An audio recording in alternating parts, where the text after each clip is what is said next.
આજ તો આપણે બંધ પડેલા પીસી ને ચાલુ કરી નાખશે એવું આપણે સપનામાં નતું વિચાર્યું. તો હવારમાં તો હવાર પડી જાય આપણે થઈ જાય નહીં ધોઈને તૈયાર ના આપણે 60 દિવસમાં 10,000 ફોલો પૂરા કરવાનો 30મો દિવસ. બસ આપણે આવી જાય કોલેજમાં ના બધા શું કરે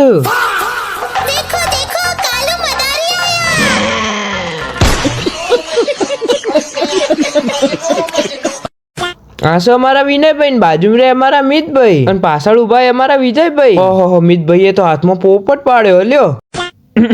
ઘેર આવીને આ કોમ ના હોય તો બને જ નહીં. સરપંચ સાહેબ આ તો હુઈ ગયા તે આપણે ભરવું પડી લ્યો. પછી હાથ તો આપણને ખૂણામાં પડેલું બંધ પીસી દેખાઈ ગયું. આપણે રે આવા આઈટી વાળા માણસ ને બંધ પીસી દેખાય તો ગમ જ નહીં. પછી કાઢ લીધું આપણે એના ખૂણામાંથી બહાર. ખરેખર મારા મગજના જેમ ધૂળ ચડી જાય હોવાના ઉપર તો. પછી શું લઈ લીધું એક મજબૂત કાપૂન મંડી પડે ધૂળ સાફ કરવા. મગજની તો નહીં કરતા પણ ઓની તો કરીએ ને. પછી આપણે ખોલી દીધું સીપીયુ ના ઉપરનો ભાગ અને અંદર જોયું તો આટલું બધું દેખાય એટલી ધૂળ હોય તો.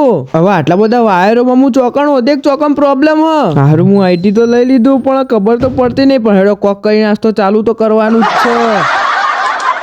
પછી આપણે કરી લીધો માંથી કચરો સાફ ને કાઢી લીધી હાર્ડ ડિસ્ક માંથી. અને પછી ધીમે ધીમે બધા વાયરો કાઢી લીધા ચમકે અંદરથી સાફ કરવાનું હતું ને હરખી રીતે બધા સેટ કરવાના હતા. ઓને કહેવાય સીડી કેબિનેટ. અંદર આપણે સીડી નાખી એરી હ. તમે તો કદી પીસી ખોલીને જોઈ નહીં હોય. હું જ બતાવી દઉં લ્યો જોઈ લ્યો.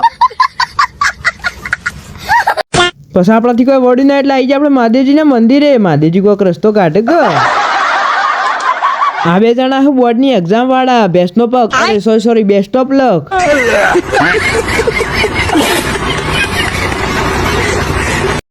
પછી ફાઇનલી ઘેર આવીને આપણે થોડું ઘણું મથ્યા તે ફાઇનલી આપણું પીસી ચાલુ થઈ જ ગયું. બધું કનેક્ટ કર્યા પછી આપણે જોયું તો અંદર તો વાય સિટી ઓલરેડી ડાઉનલોડ હતી તો આપણે ચાલુ કરી નાખી રમવાની. ઘણા વર્ષો પછી રમવાનું ચાલુ કરી. તમે રમેલા કે નહીં રમેલા કમેન્ટમાં જરૂરથી લખજો. આજ તો મને એવું લાગ્યું કે હું કમ્પ્યુટરનો એન્જિનિયર બની ગયો. લેડો હતા આજના બ્લોગમાં બસ આટલું. તો મળી આવતા નવા બ્લોગમાં. જય માતાજી, જય શ્રી કૃષ્ણ. જો બ્લોગ ગમ્યો તો લાઈક ને ફોલો કરતા જાજો.